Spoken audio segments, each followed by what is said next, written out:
कुछ पाने की हो आस आस, कोई अरमा हो जो खास खास आशाएं,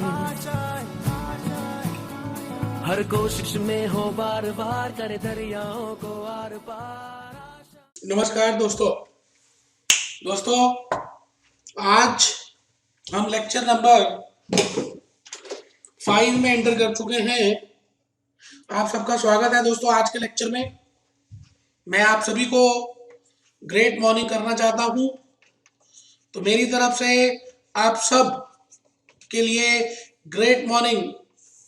कहते हैं कि हम रात भी हो तब भी ग्रेट मॉर्निंग ही करनी चाहिए, दिन हो तब भी ग्रेट मॉर्निंग, सुबह हो तो फिर तो ग्रेट मॉर्निंग करते ही हैं।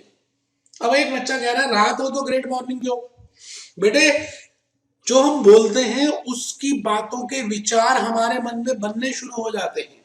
आपको मालूम है कि जब आप किसी को मॉर्निंग बोलते हो तो उसके अंदर ऐसा लगता है कि अभी जोश है, अभी समय है, अभी तो सुबह ही हुई है और मेरे अंदर फुल एनर्जी है और अभी बहुत सारा काम करना बाकी है। और बेटे, अगर सुबह सुबह किसी को बोलो good night good night good night, तो बेटे यकीन मानिए, करके देखना एक बार, आप यकीन मानिए उसके अंदर मन में विचार आएंगे थके हुए के, एनर्जी डाउन के, सोने के। तो बेटे मैं यही कह रहा हूं, चाहे सुबह हो, चाहे दिन हो, चाहे रात हो, आपने हर बार बोलना है great morning great morning great morning great morning. आइए हम इन्हीं बातों के साथ आज एक बार डाउट के सेशन में आएंगे। फाइनेंशियल डिसीजंस हम कर रहे हैं दोस्तों, और इसका लेक्चर नंबर 5 हम डिस्कस कर चुके हैं। लेक्चर नंबर 5 हमने डिस्कस कर लिया था, फाइनेंशियल डिसीजंस। लेक्चर नंबर 5 हम स्टार्ट करेंगे दोस्तों। मैं आज आपके सामने क्वेश्चन नंबर, आज की क्लास में हमने एक तो क्वेश्चन 9 करना है और फिर 11 से 16 तक के डाउट्स करने हैं। तो मैं आज कोई नया कंसेप्ट नहीं बताने वाला। इस लेक्चर नंबर 5 में मैं कहता हूं ये प्रैक्टिस का लेक्चर है, हम खाली क्वेश्चंस की प्रैक्टिस करेंगे बेटे।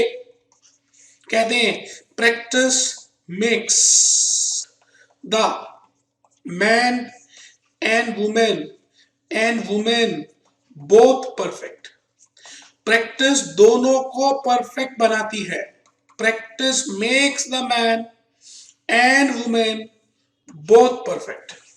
आइए दोस्तों, करत करत अभ्यास से जड़मति हो तो सुजान, करत करत अभ्यास से जड़मति हो तो सुजान, रसरी आवत जावत से सिल पर परत निशान। बेटे, रस्सी के आने जाने से पत्थर पे निशान पड़ जाता है मेरे बेटे।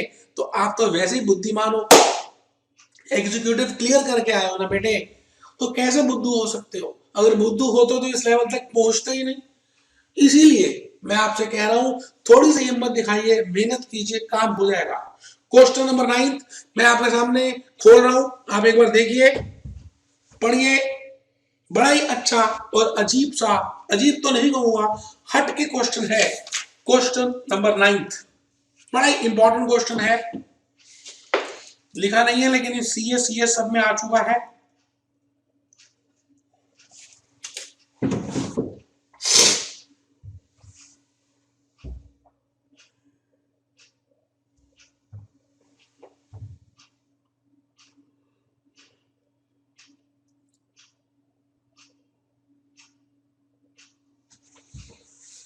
AB limited provides you the following figures. बेटे प्रॉफिट लिखा हुआ है 3 लाख और फिर लिखा less interest on debentures eight the rate of 12%। इसका मतलब इंटरेस्ट अब लेस कर रहे हैं। इसका मतलब जो प्रॉफिट है वो बिफोर इंटरेस्ट और बिफोर टैक्स है। वो जो प्रॉफिट की फिगर है वो बिफोर इंटरेस्ट और बिफोर टैक्स है। तो ईबीआईटी 3 लाख रुपए का है। लेस इंटरेस्ट ऑन डिबेंचर्स, बेटे इंटरेस्ट लेस करके जो फिगर आ रही है उसको बोलते हैं EBT, earning before tax. Less income tax 50% का रेट है, तो earning after tax 1,20, number of equity shares 40,000, EPS 3, MPS 30, तो price earning ratio 10। The company has undistributed reserves of 6 lakhs. इस कंपनी के पास 6 लाख के अनडिस्ट्रीब्यूटेड रिजर्व्स हैं. The company needs 2 lakh for expansion. 2 lakh रुपए चाहिए इस कंपनी को. This amount will earn at the same rate as funds already employed. इसमें बेटे सेम रेट मिलेगा जैसा पहले एम्प्लॉय किया गया है. You are informed that a debt equity ratio, debt upon debt plus equity higher than 35%, higher than 35% will push the price earning ratio down to 8. बेटे अगर debt upon debt plus equity 35% से ज्यादा है तो अभी देख लेते हैं. यही एक इस क्वेश्चन का एक अट्रैक्टिव पॉइंट है, एक अट्रैक्शन है. ठीक है बेटे, पढ़ लीजिए, बाकी की बातें मैं बताऊंगा. पढ़ लीजिए क्वेश्चन नंबर 9, ईमानदारी से पढ़िए.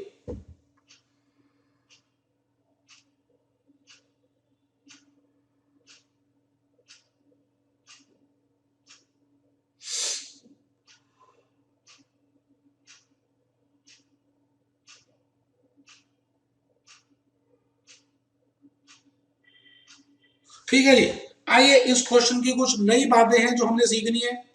आइए क्वेश्चन नंबर 9 पढ़ लीजिए. मुझे लगता है आप पढ़ चुके हैं. मैं एक नई बात बताने जा रहा हूं इस क्वेश्चन में. पहली नई बात ये लिखी है, existing capital employed. Existing capital employed is equal to existing equity share capital. 40,000 into 10 is equal to 4 lakh.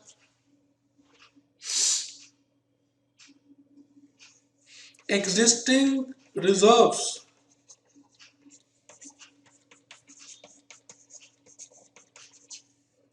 Existing reserves 6 lakh.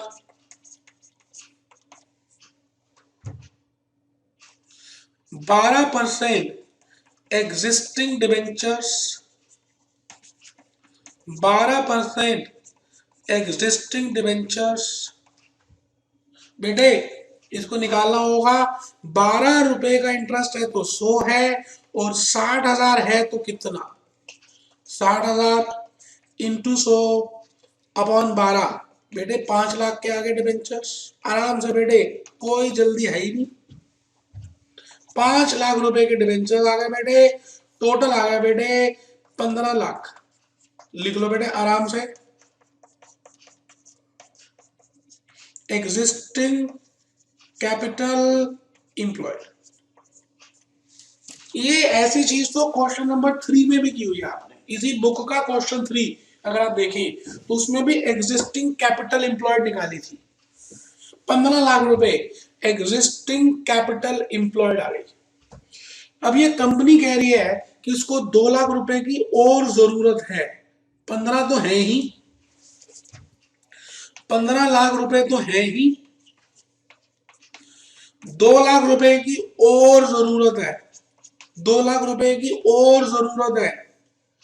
तो बेटे 15 जमा 2 बेटे 17 लाख रुपए की इनको टोटल जरूरत है. मतलब 2 की जरूरत है तो 15 पहले के, तो 15 जमा 2 टोटल 17 लाख हो गए. मतलब new capital employed is equal to rupees 17 lakh. ठीक है जी, आराम से बेटे.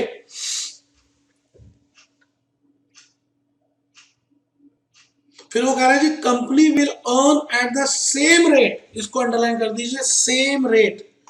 Working note number 2, same rate, same rate as funds already employed. वो कह रहा है जी ये कंपनी सेम रेट पे कमाएगी जैसे फंड्स पहले से ही एम्प्लॉय किए गए. ठीक है जी, आराम से देख लीजिए। तो मुझे मालूम होना चाहिए कि पहले कितने कमा रहे हैं। तो ठीक है जी, मैं लिख रहा हूं existing rate of return, existing rate of return is equal to existing EBIT upon existing capital employed into 100. Existing EBIT upon existing capital employed, बेटे 3 लाख रुपए एग्जिस्टिंग EBIT है और 15 लाख रुपए एग्जिस्टिंग कैपिटल एम्प्लॉयड है। तो बेटे ये आ गया 3 लाख अपॉन 15 इंटू 100, ये 20% आ गया बेटे, 20%। इसका मतलब 17 लाख रुपए या जो 2 लाख रुपए और ऐड किए उस पे भी 20% की ही कमाई होगी। तो जरा ध्यान रखिएगा आराम से, 15 लाख पे भी 20%, तो 17 पे भी 20%, रेट सेम है, अमाउंट सेम नहीं है। तो लिखे working note 3,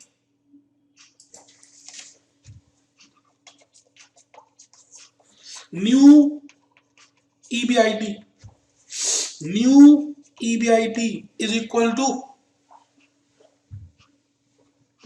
new EBIT is equal to 20% into 17 lakhs। बेटे 3,40,000 रुपए आ गया। 17 लाख का 20%, 17 लाख का 20%, 3,40,000 रुपए आ गया, 3,40,000 रुपए आ गया मेरे बेटे। तो ये तो एक थे वर्किंग नोट 1, 2 और 3। अब मुझे 2 लाख रुपए जो चाहिए ना बेटे, उसके 2 ऑप्शंस हैं। ये जो 2 लाख रुपए की रिक्वायरमेंट है, इसके 2 ऑप्शंस है बेटे। एक तो इक्विटी शेयर्स इशू कर देंगे और दूसरा डेट इशू करेंगे।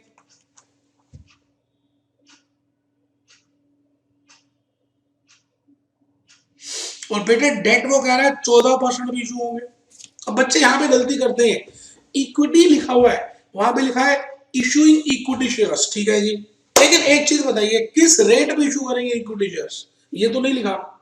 और ये बात तो मैंने पहली क्लास में बताई थी, लेक्चर 1 में, आज लेक्चर 5 है। ये तो पहले लेक्चर में बताया था कि अगर आपको ये बात नहीं लिखी तो आप क्या करेंगे। Working note number 5, in case issue price is missing, then assume market price as issue price। तो मार्केट प्राइस को इशू प्राइस मान लें। ये मिसिंग है बेटे, ये बात मैंने पहले बताई थी। In case market price is also missing, in case market price is also missing, अगर मार्केट प्राइस भी मिसिंग है, then assume face value as issue price. तो बेटे फिर फेस वैल्यू को इशू प्राइस मान लेंगे आराम से बेटे। वर्किंग नोट नंबर 5 मैंने आपके सामने कर दिया, ठीक है जी। आइए तो यहां पर नंबर ऑफ शेयर्स निकाल लेते हैं। तो बताइए जी, 2 lakh number of shares is equal to 2 lakhs upon 30।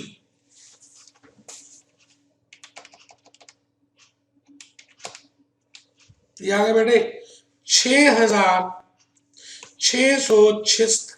मैं अब 7 लिख रहा हूं बेटे और डेसिमल्स में आ गया। शेयर्स विल बी इशूड, बेटे 10 रुपए तो फेस वैल्यू होगा, और बेटे 20 रुपए सिक्योरिटीज प्रीमियम होगा आराम से बेटे।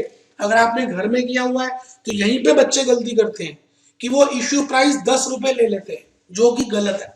अगर मार्केट प्राइस 30 है तो फिर बेटे इश्यू प्राइस 10 क्यों लूं? मैं बेवकूफ हूं क्या?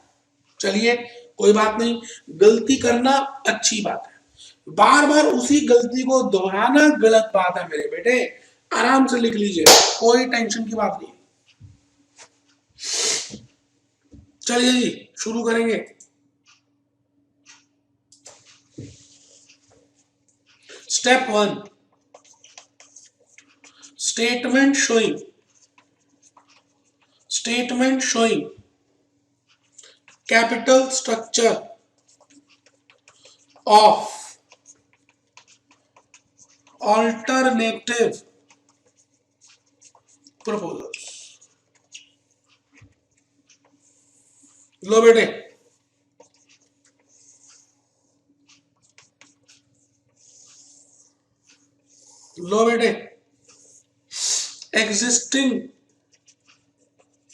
Existing equity share capital 40,000 shares into 10, 4 lakh.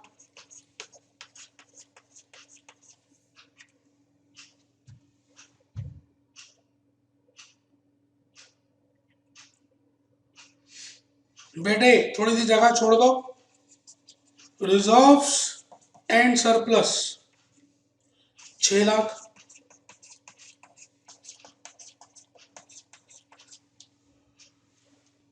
बेटे डिवेंचर्स भी तो है, 12% डिवेंचर्स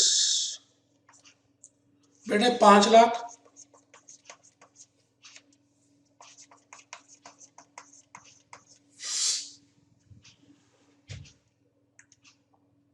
बेटे न्यू डिवेंचर्स, अच्छा न्यू इक्विटी शेयर कैपिटल,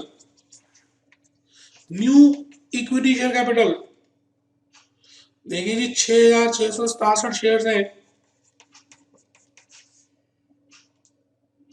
ये दूसरा प्रपोजल है। और सिक्योरिटीज प्रीमियम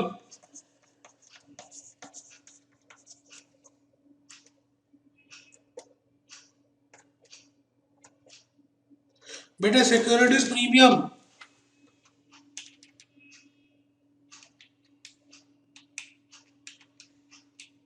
1,33,340। तो मैं लिख रहा हूं 1,33,330। लो बेटे, इसमें शेयर कैपिटल नहीं है बेटे। अच्छा डिवेंचर्स 14% डिवेंचर्स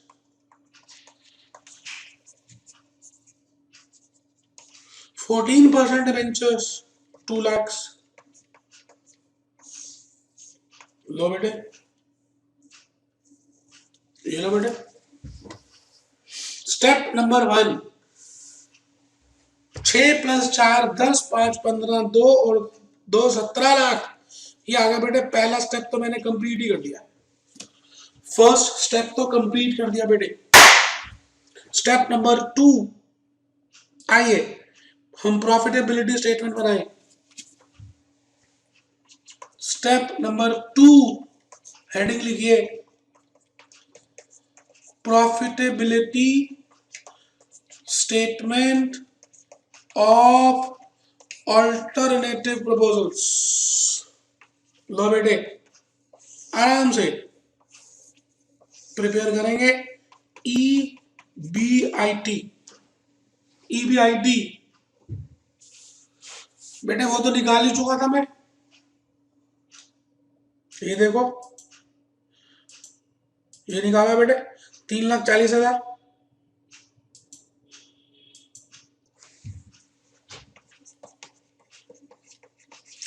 बेटे निकाला नहीं था, 20% 17 लाख रुपए का, लेस इंटरेस्ट लेस करेंगे।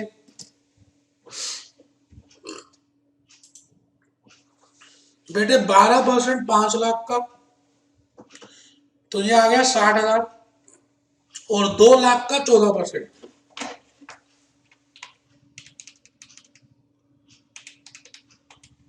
ये आ गया 28,000। तो बेटा 28 प्लस 60 कितना हो गया बेटे? ये हो गया बेटे 88,000, 88,000, 88,000, 88,000। चेक कर लीजिए EBT,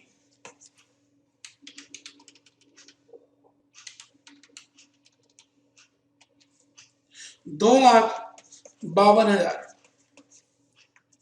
less tax at the rate of 50%। Check कर लीजिए 50% है टैक्स रेट।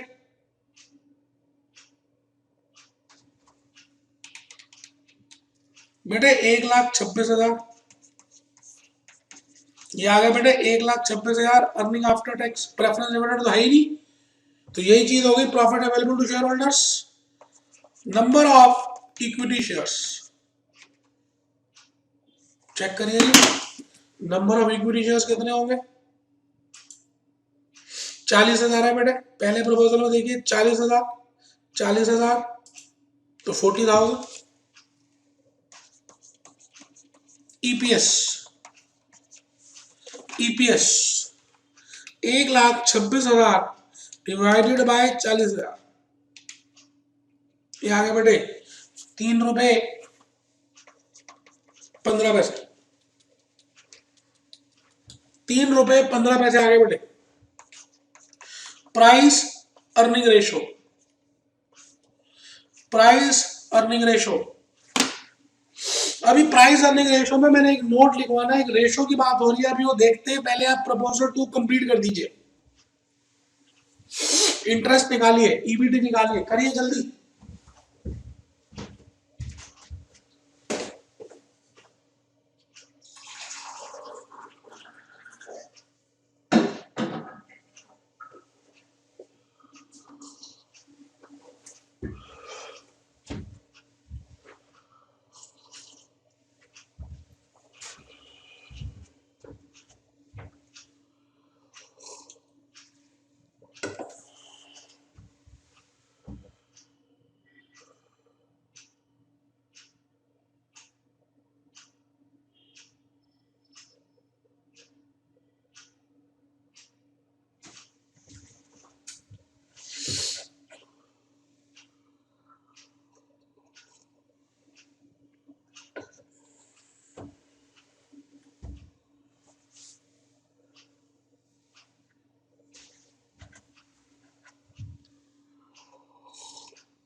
इंटरेस्ट देखिए जी,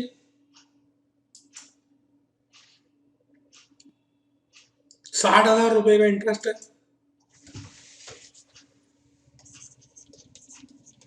2,80,000, 1,40,000, 1,40,000। बेटा नंबर ऑफ शेयर्स देख लीजिए, 46,667। आराम से बेटे, कोई जल्दी नहीं है। एक क्वेश्चन कम हो जाएगा, कोई घबराना किस बात का। बेटे 2.99 आ गया, बस अब प्राइस अर्निंग रेशो आई और एमपीएस आ गया, आंसर टैली होगा। अब लेकिन प्राइस अर्निंग रेशो के लिए एक बात उसने कही है, जरा पढ़ते हैं। वो कह रहा है इफ, मैं लिख के दिखाता हूं क्या बोलिए उसने। If debt upon debt plus equity in 200 is greater than 35%, then price earning ratio will be 8। Scenario 1 है बेटे, scenario 1, if debt upon debt plus equity into 100 is greater than 35%, then price earning ratio will be 8। अभी देख लेंगे कितनी है। Scenario 2, if debt upon debt plus equity in 200 is less than 35%, then price earning ratio will be same। आराम से बेटे, आराम से बेटे। एक चीज बताओ, ये जो पहला केस है debt upon debt plus equity, अगर 35 से ज्यादा है इसका मतलब डेट का प्रोपोर्शन ज्यादा है, इसका मतलब रिस्क फैक्टर ज्यादा है, इसका मतलब शेयर होल्डर्स अब उसमें कम पैसे लगाने में इंटरेस्टेड होंगे क्योंकि उसमें रिस्क ज्यादा है। ठीक है जी, तो आइए देखें क्या लिखा है। यहां पे देख लेते हैं पहला कौन सा है, डेट स्ट्रक्चर निकालेंगे। 7/17, 7 ऐसे भी लिख सकते हैं बेटे, देख लीजिए। 5 लाख एग्जिस्टिंग डेट है, 2 लाख नया है, टोटल कितना डेट है 7, और इक्विटी कितनी है 10, और टोटल कितना है 17। तो रेशो आ सकती है बेटे 7 lakh upon 7 lakh plus 10 lakh into 100। तो पहली रेशो तो ये आ गई, और दूसरी ratio 5 lakh upon 5 lakh plus 12 lakh into 100। लो बेटा 7/17 इंटू 100 यार बेटे 41.17%, और 5/17 इंटू 100 या बेटे 29.3%।